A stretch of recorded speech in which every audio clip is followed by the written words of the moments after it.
Hello there, Tuesday dudes. Um, there's 5 things in this presentation today. Each is representative of a big concept, but I can't really link them all together. Um, Maybe you can, or maybe they don't need to be linked, but it's just a showing of 5 big concepts. First one, because it's a chart, US share of world merchandise exports. US share of world merchandise exports. Going back to 1984, where the US comes in at 12% of exports for the world and rattles around 12 until this millennium starts, where it's now gone and settled between 8 and 9. Quite a large drop in the US share of world exports, and there's no reason that's going to go up again ever, of course. Now this is from Billy Blog, who's the high priest of MMT down in Australia. He writes long, terribly difficult to read blogs, not because they're technical, he's just not a very good communicator, unfortunately for MMT. So, but I've taken this out and I'll read it to you because it's representative of another big concept type thing.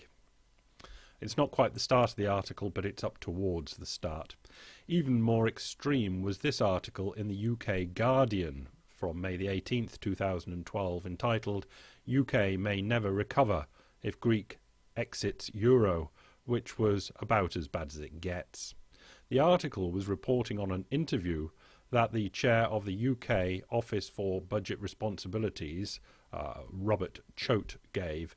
He was held out in the article as the expert responsible for government's economic forecasting, and that's because that's his job. The OBS, I believe, is kind of meant to be independent to give the UK government independent figures about what's going to be what in the future. And of course they're rubbish at it, as Billy goes on to explain why. But for now, what we get is, so the same organisation that predicted the UK would grow by imposing fiscal austerity, one might conclude his views are behind the 8-ball of veracity. Now, it's not as though the OBS said that the imposing fiscal austerity was a good idea. It was just their job to say, well, okay, that's what you're going to do, so we'll work it out with a pencil how that's going to work out, and yeah, it's going to be okay. That's what they did, and it wasn't okay. Choate claimed that a Greek exit from the single currency threatens to plunge Britain into a second recession equal in ferocity to the record post-war slump of 2008-2009. The UK economy is already double dipping, and the Greeks haven't moved. The British plunge back into recession is all the work of its government, aided by the forecasting of Choate's organisation. It's all the government, really, although if the OBR said, when they got the figures from the government saying what they were going to do, said, well, actually, if you do this, the economy is going to tank, maybe the government wouldn't have done it. So, yeah, okay, we'll link the two together.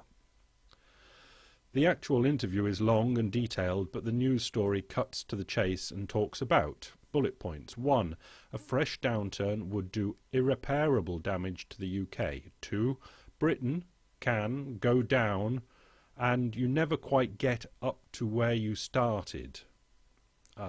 That's this, if you take the 2000s projection and go upwards and then you have a recession, what often happens with even after a recession is you actually catch that back up again and get back to your old path and catch up.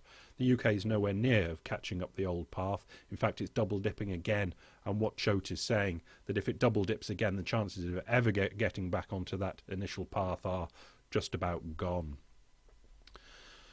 3. Trying to produce firm predictions was not particularly helpful.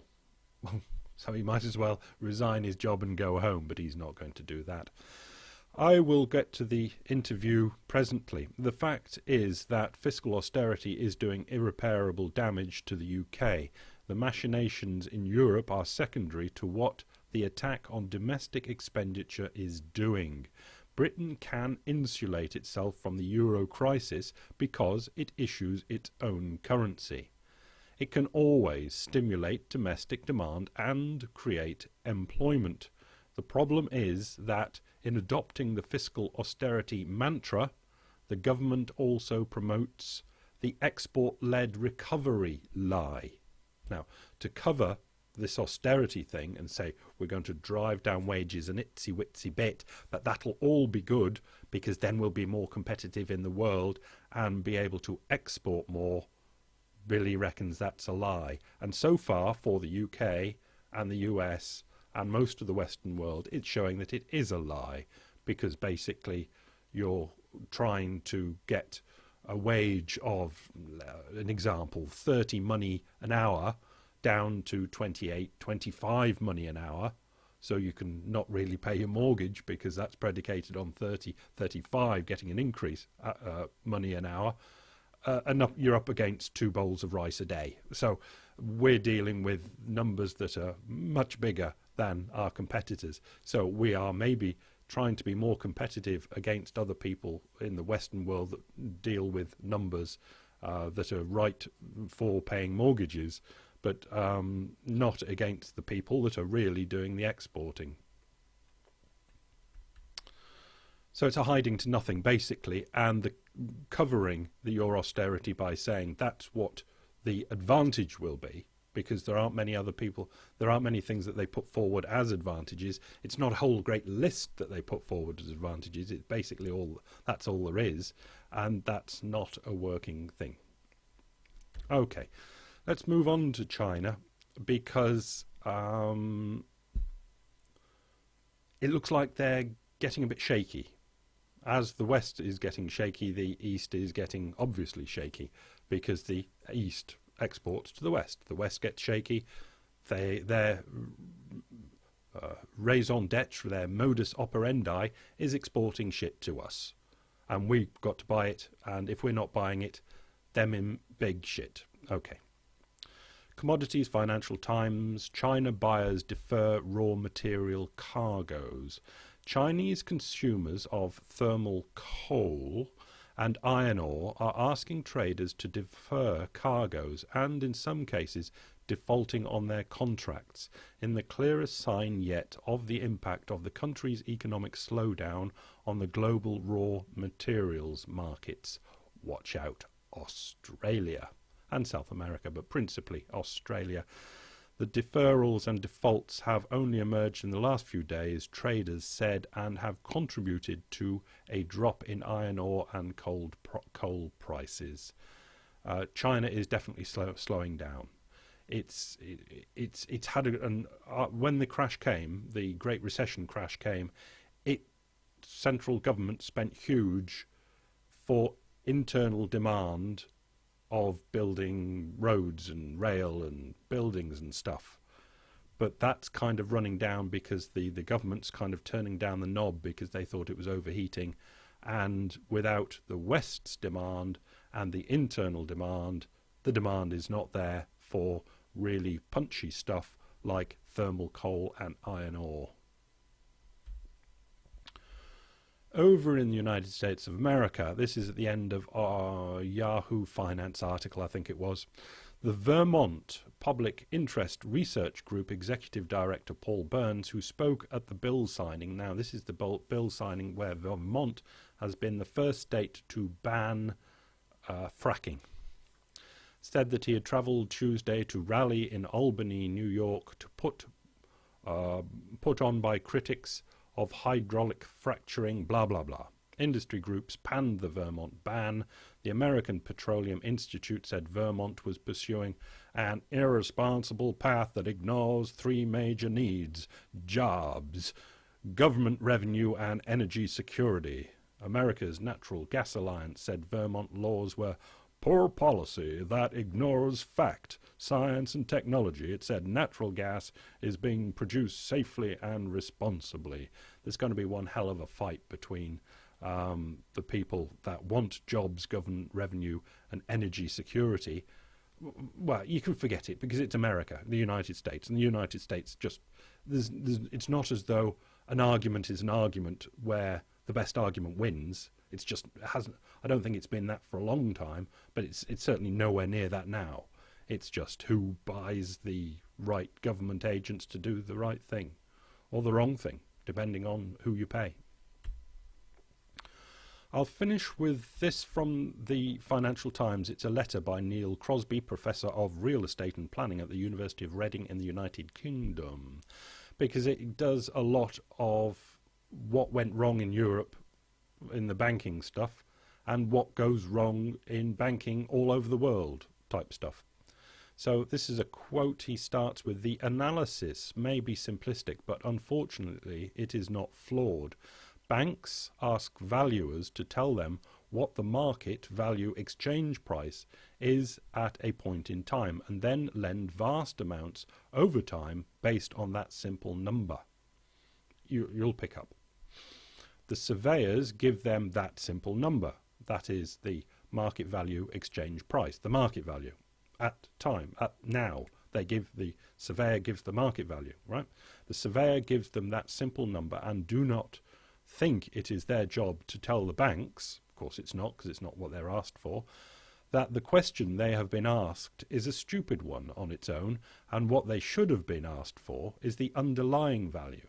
The assessor of the value of the property should not be asked what is the value now. They should be asked what's the underlying value. Wheedling out of the expert, is it overpriced or not? It was obvious in 2005 and 6 that prices on the property market were higher than could be sustained by any rational cash flow analysis.